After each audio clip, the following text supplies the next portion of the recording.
Vamos a hacer todo lo concerniente al shock, básicamente enfocado a la semiología. Hemos dicho que la semiología básicamente estudia los síntomas, signos. Entonces vamos a tratar de reconocer síntomas y signos de shock, ¿ya? Entonces va a ser básicamente un enfoque clínico, ¿no? Aparte de la fisiopatología. Cuando hablamos de shock, hablamos de síndrome de hipoperfusión tisular. ¿Qué quiere decir hipoperfusión tisular? Básicamente cuando llega poca sangre. Si llega poca sangre, va a llegar poco oxígeno. A eso se llama hipoxia, ¿no? Y si es que ya no llega nada de sangre, anoxia y hay muerte celular. Eso se llama necrosis, ¿no? Entonces, conforme va desarrollando el shock, va a haber disfunción orgánica. ¿Disfunción qué cosa quiere decir? Que cada órgano empieza a sufrir porque llega menos oxígeno. Ejemplo, los órganos que más empiezan a sufrir son los órganos que no perdonan bajos flujos. Ejemplo, cerebro, corazón, riñón y la parte espláncnica, o sea, toda la parte digestiva, ¿ya? Entonces, básicamente vamos a ver eso. Entonces, la definición clínica es que el shock es un síndrome o problema. Entonces, cuando nosotros vemos síntomas, signos, o sea, que buscamos varios síntomas, varios signos, a eso lo juntamos, ahí se llama síndrome. También algunos síndromes tienen pocos síntomas signos, por lo tanto se puede quedar como problema, ¿ya? Entonces, el shock es un diagnóstico sindrómico. Si hablamos de síndrome, diríamos que el shock es un síndrome multifactorial y básicamente compromete, ¿ya?, la vida del paciente porque tiene que ver con flujo sanguíneo. Por X motivo, ese flujo sanguíneo que llegaba, ¿no?, va a llegar menos, ¿ya? Va a llegar menos. Por lo tanto, va a comprometer la vida del paciente, ¿ya? La vida del paciente. Entonces, hay la otra definición, que es la definición fisiopatológica, que tiene que ver ya a nivel celular, ¿no?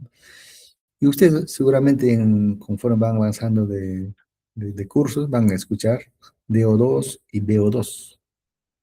El DO2 es la oferta de oxígeno que se da a cada célula, ¿ya? Y el VO2 es la cantidad de oxígeno que va a ir a esa célula. O sea que básicamente es la demanda, ¿no? Y el DO2 es la oferta. Tiene que ver con el oxígeno.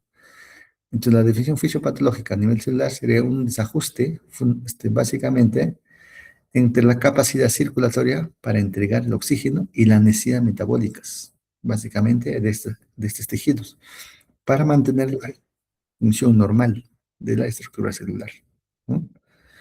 Entonces, cuando hablamos de shock, hablamos de la triada clásica, hipotensión, ¿no? Entonces, para ver hipotensión, tú sabes que la presión tiene dos componentes, sistólica, diastólica. Sistólica es básicamente la presión que hay que vencer para que llegue toda la parte de la sangre a la periferia.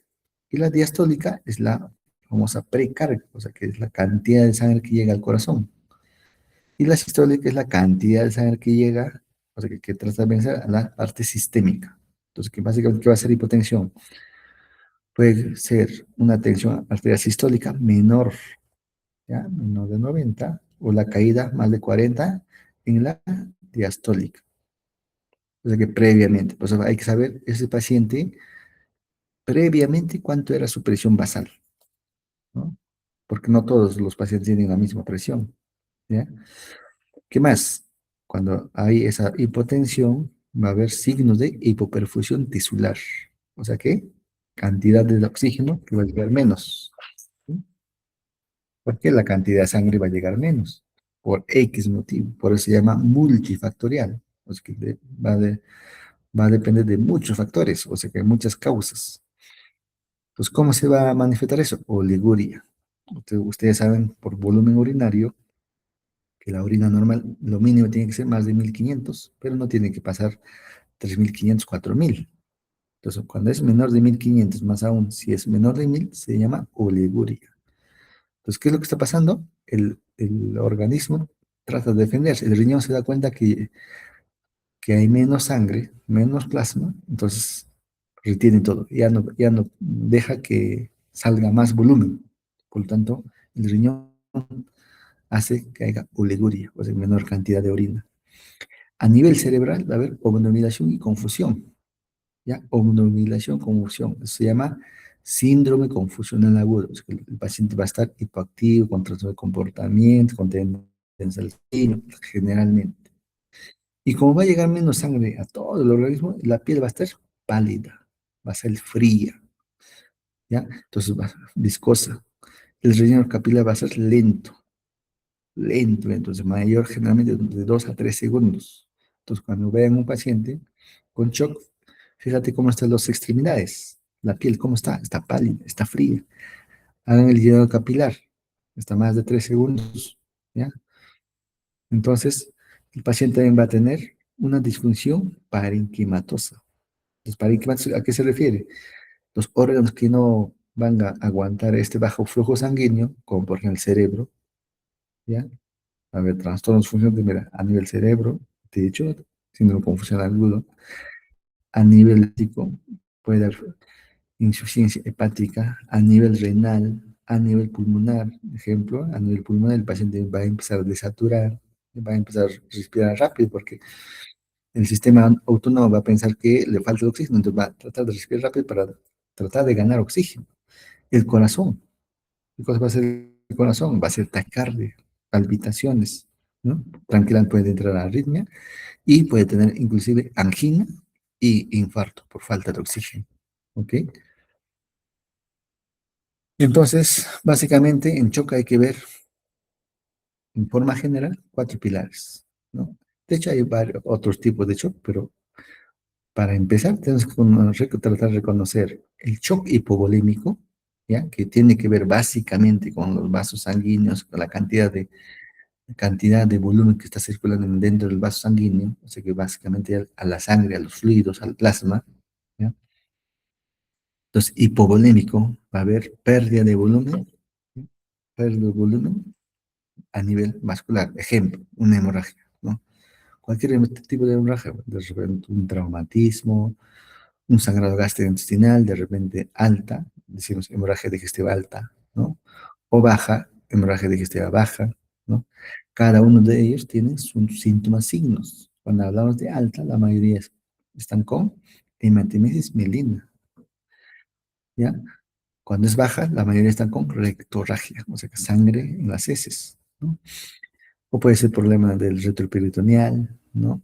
O de repente el paciente está con diarrea y vómito, ¿no?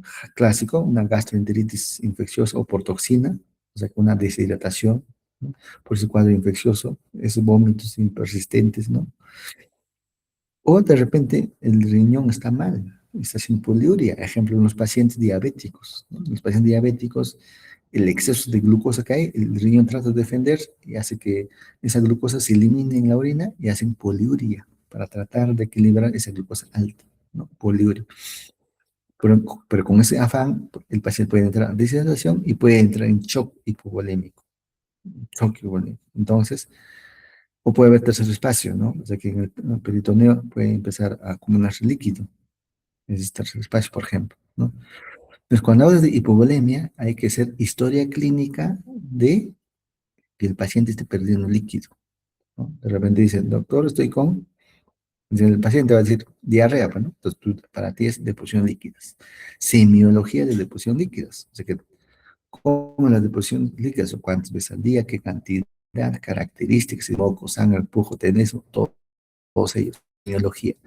Si es deposición líquida, es con dolor o sin dolor. Si ese dolor es cólico, ¿dónde? Si raya todas las características de ese dolor, por 10 características. Entonces hay que hacer esa semiología, ¿ya?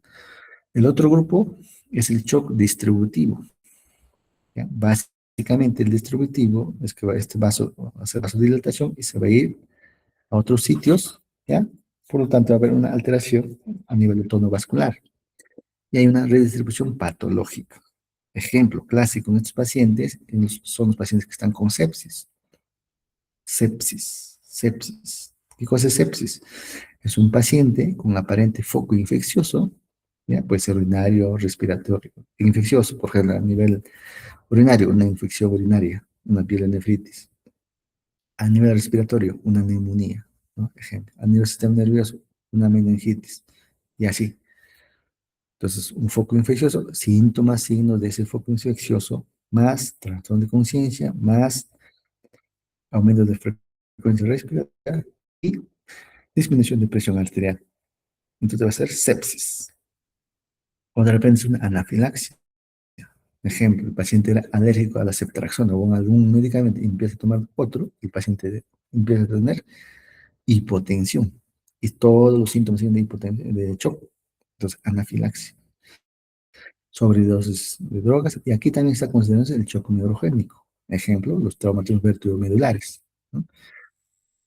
Hay otro grupo que se llama el shock cardiogénico, que básicamente tiene que ver con el corazón. Entonces, todas las enfermedades que tienen que ver con el corazón, ¿no? Entonces, puede ser infarto, arritmias, problemas valvulares. Cada uno de ellos va a tener sus síntomas y signos. Síntomas, signos. Entonces, básicamente, el falla, ¿dónde está?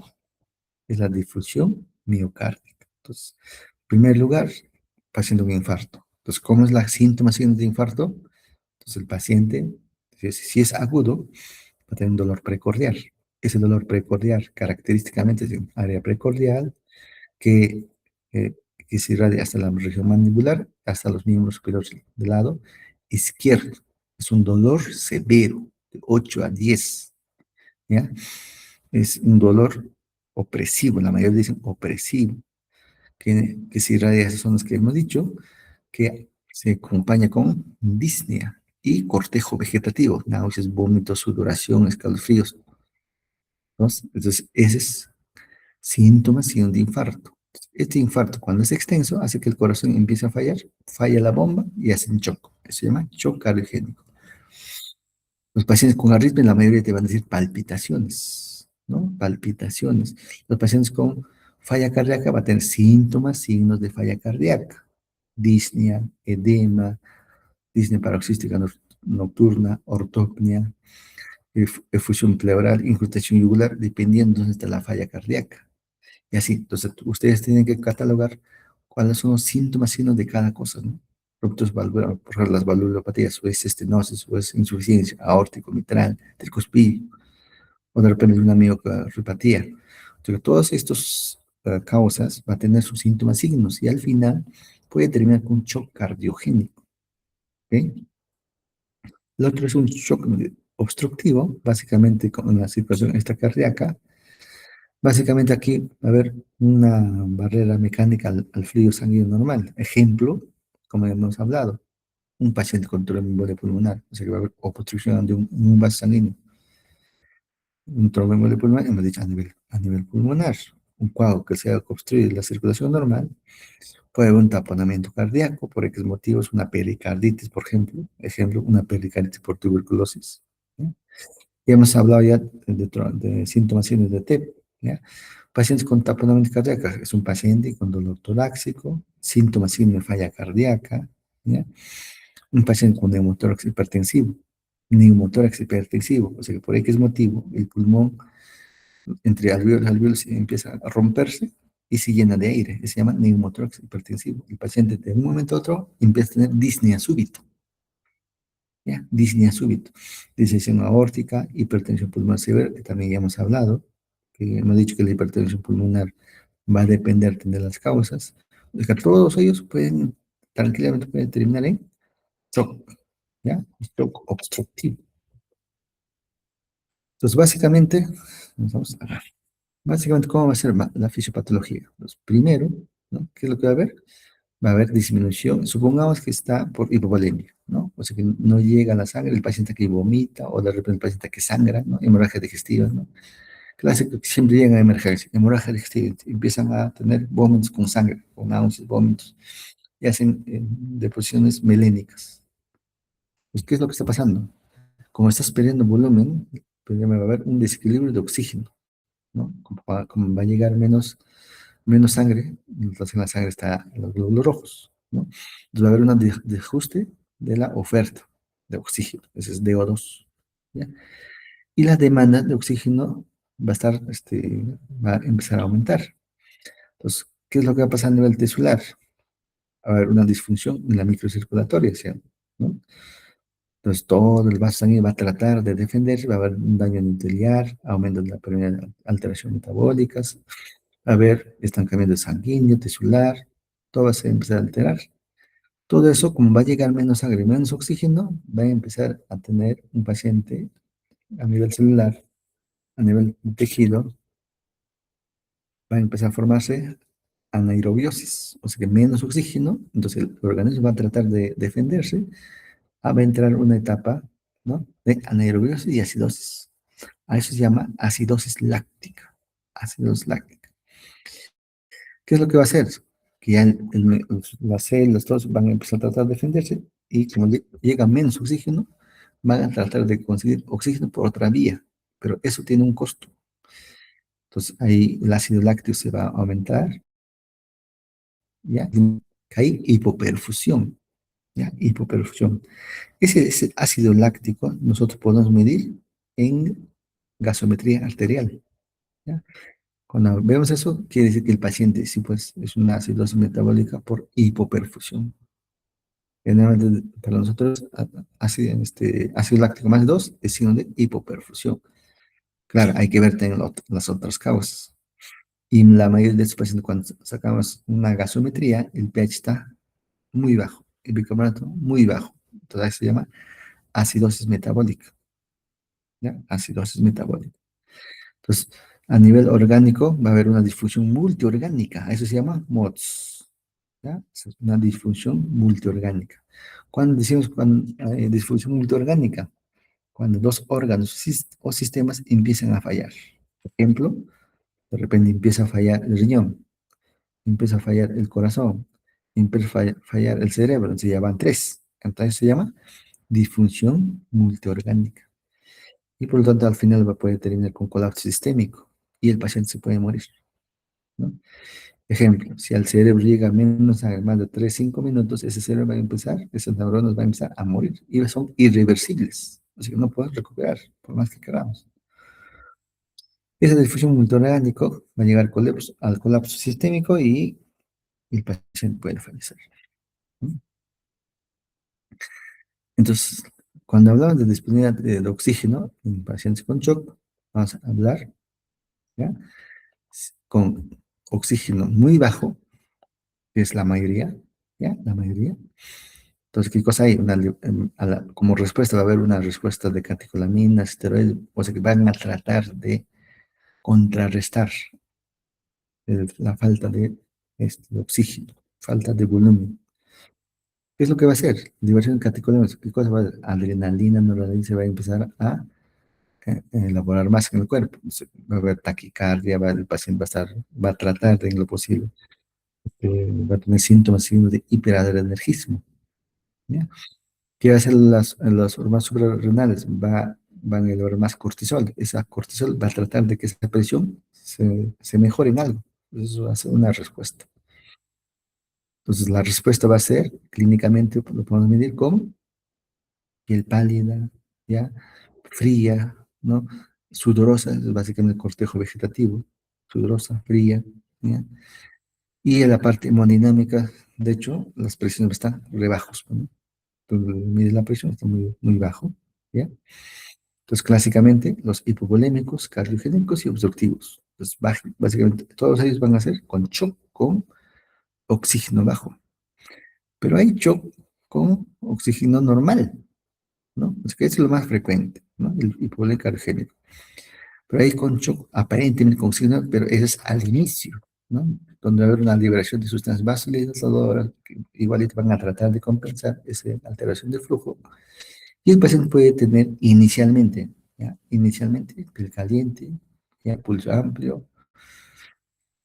¿Por qué? Porque hay una vasoconstricción generalizada, ¿ya? Les voy a hacer una vasoconstricción generalizada para tratar de aumentar la presión. Básicamente se ve al inicio de un shock distributivo, ¿ya? En este caso séptico, anafiláctico. Pero ellos al final pasan acá, ¿no? Al final pasan acá. O sea que el mecanismo de regulación te van a tratar de equilibrar, pero al final, si es que no haces nada al respecto, ejemplo, si el paciente está sangrando, sangrando, sangrando, y es una úlcera que tú o el médico no lo capta y no lo resuelve, el paciente termina acá. acá, en baja de oxígeno, el paciente se puede morir. Entonces, cuando hablamos un poco más del hipovolémico, ¿no? Como hemos dicho, hay una hipoperfusión, ¿ya? Hipoperfusión sistémica, ¿ya? Entonces el organismo va a tratar de compensar, ¿no? Y el paciente a nivel de la microcirculación va a tener estancamiento, el shock. Si se prolonga, o sea, generalmente más de 2 horas, el paciente sigue teniendo shock, ese órgano tejido y están empezando a hacer disfunción y hacer fallo. Entonces, como mecanismo de respuesta va a haber una activación a nivel del sistémico, ¿no? ¿No? El CIR, ¿no? En este caso por la hipoxia, por la hipovolemia. Y van a tratar de equilibrar, ¿ya? Van a tratar de equilibrar, el paciente va, o sea, el mismo organismo va a tratar de hacer como una especie de reanimación hipermetabólica, remoción de líquidos, todo eso es, y al final van a terminar, pues si no haces nada al respecto, un daño persistente, ¿ya? Daño persistente, el corazón porque empieza a fallar, ¿no? A haber requerimiento de que le ayudes, ¿no? Con un medicamento que más adelante ustedes van a aprender. En este caso hablamos de los vasoactivos. Ahí necesitamos vasoactivos.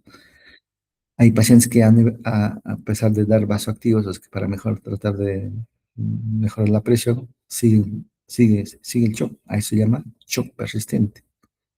¿Por qué? Porque ya fue el daño está hecho. Entonces, cuando son shock persistentes, irreversibles, la mayoría de los pacientes no responden al tratamiento y hacen parada, ¿no? Uno de los parámetros para medir el shock es la presión arterial media. Así que cuando te dan presión o pulso, te va a decir, doctor, su presión tal, pulso tal. Puedes medir en el acto presión arterial media. ¿Ya? Básicamente para ver si está esa presión arterial media normal o bajo. Entonces, que lo normal es que esa presión arterial media esté entre 80 y 90. Cuando hay una presión arterial media menor de 80, hay algún grado de hipoperfusión sistémica. Cuando hay una presión arterial media menor de 65, el paciente en shock. ¿Ok? Algunos libros de 65, 60. ¿Y cómo lo calculas esa presión arterial media? No necesitas ningún laboratorio, nada. Solo necesitas calcular esta. ¿Ya? Solo calcular esta. Entonces, ahí es una de las formas, ¿ya? De sacar la presión arterial media. Entonces, ¿qué vas a medir? Presión diastólica, ¿ya? Entre todo esto, ¿no? Pues más presión sistólica menos la presión diastólica, todo eso en tres. También vas a escuchar presión de pulso. ¿Cuál es la presión de pulso? Es la diferencia de esto. Sistólica menos diastólica. La presión de pulso, lo normal es entre 40 y 50. Cuanto más prolongado sea, lo más probable que ese paciente está en shock. ¿Ya? El otro es el índice de shock. El índice de shock, ¿ya? También es importante. ¿Por qué? Porque igual no necesitas ningún laboratorio. No, solo necesitas calcular. ¿Cómo lo calculas? Dice, doctor, presión tal, ya, y frecuencia cardíaca tal. Entonces, lo único que vas a dividir es frecuencia cardíaca entre presión sistólica. Esa relación lo divides y ¿cuánto sale? ¿Cuánto sale? Cuanto más alto sea, lo más probable es que el paciente esté entrando en shock, ¿ya? Claro, si está entre esos valores 0,5 a 0,7, estarías normal. Pero estos pacientes están pues con 1,5, 2, 3, el paciente en shock, ¿ya? Entonces, no se olviden, presión arterial media, índice de shock, presión de pulso. De los pacientes que llegan en shock, ¿ya? Con signos de shock, de hecho, aparte de eso, va a tener síntomas, signos de shock que hemos mencionado, ¿no? Entonces, la presentación clínica del shock depende del tipo de shock que sea, pero la mayoría van a ocurrir con presiones muy bajísimos, ¿no? Muy bajísimos. En este caso pueden tener presión arterial media menos 70, ¿ya? Presión puede ser sistólica, diastólica. Hemos dicho la sistólica o diastólica. O la caída, ¿ya? De más de 40 de su presión de basal. O sea que si tú le preguntas, ¿cuánto era su presión basal? Algunos se miden, ¿no? Y ya saben cuál es su presión normal. Pues, si ha caído más de 40, ese paciente está en shock, ¿ya? Hay pacientes que aparentemente su presión es límite, pues supongamos 120 con 80 era su presión, ¿no? Entonces, Incluso ya, pero presión arterial media está bien. Eso es relativo a eso. Hay que saber su presión arterial basal. Ahí, si es que bajó más de 40, también se considera que el paciente está en hipotensión, ¿no? Marcador cardiorrespiratorio, el paciente va a estar con taquicardia. Ya, la mayoría es con taquicardia sinusal. ¿Qué cosa es eso? Es una respuesta simpática, compensatoria. ¿Ya? O sea que taquicardia más de 100, ¿no? Y geriátricos más de 90, ¿ya? El paciente va a estar con taquipnea, o sea, una frecuencia respiratoria más de 22. Los geriátricos más de 18, ¿ya? Por minuto, ¿no? Por minuto. El paciente también va a estar con oliguria. Oliguria. Entonces, ¿cómo se define oliguria? Entonces, el paciente llega con signo de shock. De hecho, por protocolo le van a poner una sonda Foley y cuando le van a poner sonda Foley, tú vas a calcular cuánto está su flujo urinario. Es el flujo urinario. Entonces, defines oliguria cuando el flujo urinario esté menor de 1 mililitro por kilo por hora. O calculas eso, ¿no? Entonces, cuando esté menor de 1 es oliguria, ¿ya? Claro, el paciente también va a tener otros síntomas así de hipoperfusión, o sea que todos se van a sumar, todos se van a sumar, ¿no? Ya hemos dicho a nivel del sistema nervioso va a haber alteración de la conciencia, estar hipoactivo, puede estar confuso, o sea, desorientado, hablando incoherencias, hasta puede empezar a convulsionar, ¿no? Hasta puede venir en obnubilación, en coma. A nivel cutáneo va a tener, pues, ¿no? Como les decía, extremidades frías, ¿ya? Y lívidos reticulares, también es por hiperfusión, piel moteada, es parecido a un paciente con síndrome purpúrico, ¿ya? Todos ellos hay que tratar de reconocer, tratar de reconocer. Entonces, en resumen, vemos a nivel cerebral, ¿ya? Encefalopatía o síndrome confusional agudo. Tranquilamente puede haber signo de infarto cerebral. A nivel cardíaco, taquicardia al inicio y al final puede, inclusive puede tener bradicardia, ¿ya? Conforme va llegando menos oxígeno, va a haber isquemia, el paciente puede tener angina, o sea que dolor precordial, hasta infartos, hasta arritmias. A nivel renal, ya hemos dicho, básicamente, oliguria, anuria. Anuria es cuando ya no orina nada, o sea que orina menos de 100 en 24 horas, anuria. Y va a haber una lesión a nivel renal, a eso se llama necrosis tubular aguda, por falta de volumen. Entonces, eso lo cataloga así básicamente con los exámenes, todo eso, ¿no? Pero va a tener signos de falla renal, básicamente con la orina. Está orinando menos o prácticamente nada. A nivel pulmonar hemos dicho taquipnea, desaturación, o sea que la saturación de oxígeno va a estar muy baja. Tranquilamente puede tener síndrome de dificultad respiratoria, o sea que síndrome de estrés respiratorio del adulto.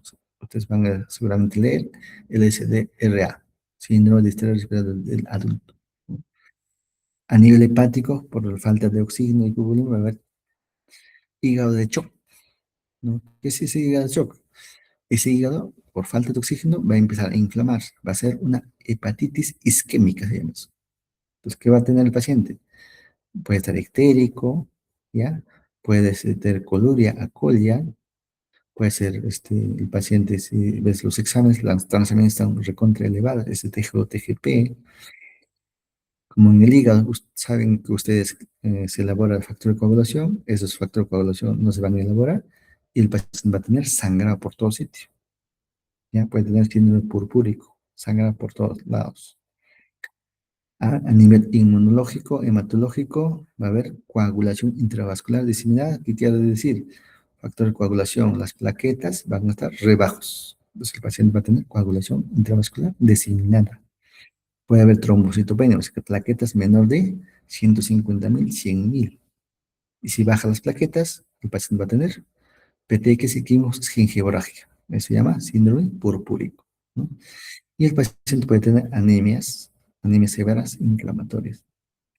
A nivel metabólico, el paciente va a tener inicialmente hiperglicemia inicial, básicamente por el cortisol, ¿no?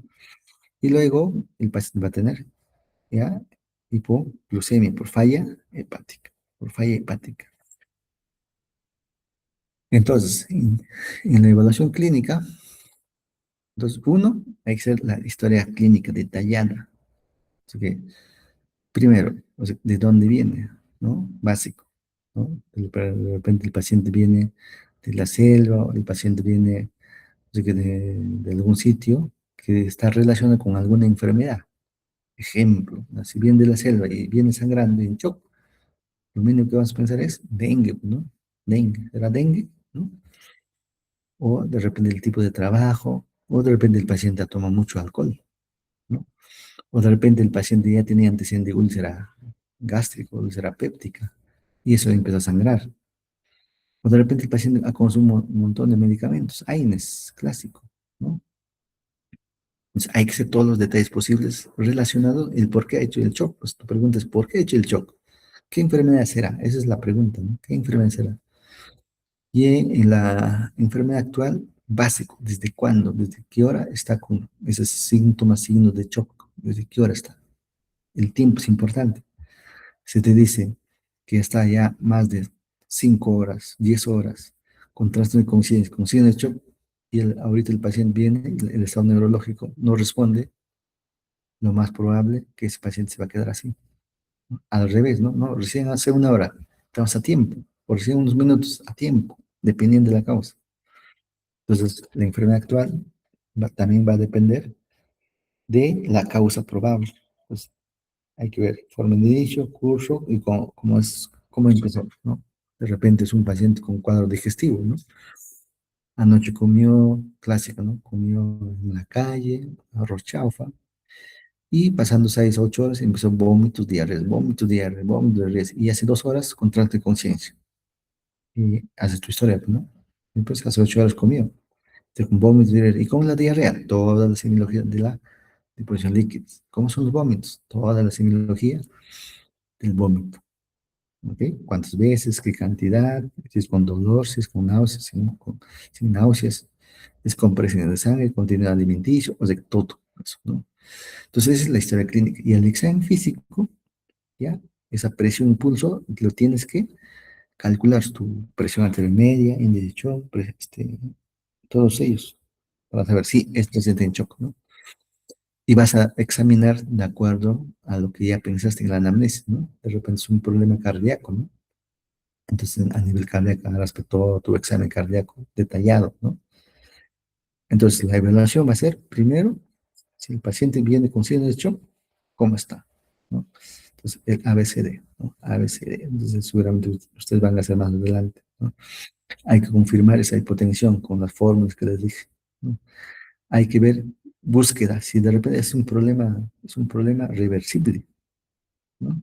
De repente es una urticaria, de repente era alérgico, clásico, ¿no? Era alérgico, supongamos, al ibuprofeno y ahora le han vendido Doloral, que es el mismo ibuprofeno, y él no sabe qué es Doloral, pero sabe que, sí sabía que era ibuprofeno. Entonces, esta paciente tomaba, ya, ahí está el diagnóstico, ¿no? Es una paciente con shock por anafilaxia, o sea, una alergia severa, ¿no? Y hay que ver pues, síntomas, signos de cada tipo, dependiendo de la enfermedad. Entonces, básicamente, clínicamente hay que ver cómo está, ¿ya? Cómo está el paciente. ¿Está despierto o está inconsciente? Si está inconsciente, ¿está en coma o no está en coma? Porque si está en coma, ¿ya? El paciente tiene que ir a trauma shock para ponerle ventilación mecánica. Hay que intubar a ese paciente. Y hacer la reanimación, pues, ¿no? Reanimación, de repente entra en paro. Una vez que ya has hecho tus síntomas, signos, ya las has examinado todo y ya has sospechado una o dos o tres enfermedades causantes de ese shock, tú vas a pedir tus exámenes básicos, ¿no? Tus exámenes básicos, ¿no? Si está sangrando, lo mismo que tienes que pedir, pues, un hemograma y perfil de coagulación para ver cuánto de hemoglobina está, ¿no? Si es una anemia leve, si es una anemia severa. Las severas generalmente son menor de 8, ¿ya? Leves son de 10 a 11 y las moderadas de más de 8, menor de 10, ¿ya? ¿Cómo está ese perfil de coagulación? Ese TP, TTPA, ¿cómo está? Esas plaquetas, ¿cómo está? Pues de repente es un paciente que era un paciente cardíaco, ¿ya? Y tenía problema valvular aórtico, por ejemplo, y tomaba warfarina. Warfarina es un paciente que toma hasta para que no que no haga arritmias, como es para que no forme coágulos. Pero la warfarina, el efecto adverso es sangrado. Entonces, paciente toma warfarina, ya pues les vas a pedir su INR, un perfil de coagulación, y ese INR va a estar muy alto. Entonces, es con la warfarina. De suspende el tratamiento y da su antídoto de la warfarina, que es la vitamina K. Entonces, esté resuelto el problema. Entonces, así, hay que tratar de buscar si es causa, si tiene una causa y si es que se puede resolver en ese momento.